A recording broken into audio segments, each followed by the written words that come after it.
সকালটা শুরু করলেন অন্যভাবে। প্রত্যেকদিন বাড়ি বাড়ি খবরের কাগজ পৌঁছে দেন, কিন্তু আজ সকালে 1 মিনিট নীরবতা পালন করলেন মালদা জেলা সংবাদপত্র পরিবেশক সমিতির সদস্যরা। শুক্রবার সকালে মালদা শহরের স্টেশন রোড এলাকায় এই নীরবতা পালন করেন।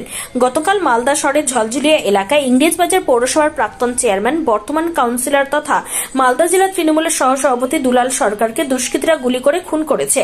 সেই মৃত্যুর কারণে আজ তারা কালো ব্যাজ পরে প্রথমে 1 মিনিট নীরবতা পালন করেন, তারপর নিজ নিজ কাজে বেরিয়ে যান সংগঠনের সদস্যরা। উপস্থিত ছিলেন সংগঠনের সম্পাদক চন্দন বসাক সহ সংগঠনের সদস্যরা।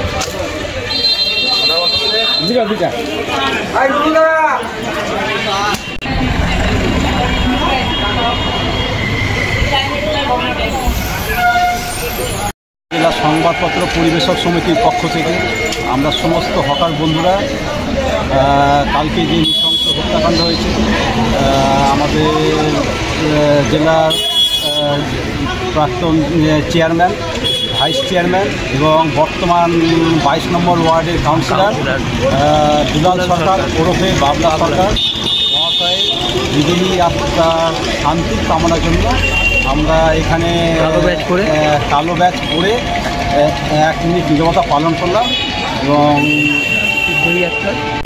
ওনার বিজয়ী যাত্রা শান্তি কামনা করি। আপনার নাম পরিচয়? চন্দন বসাক, বর্তমান সম্পাদক।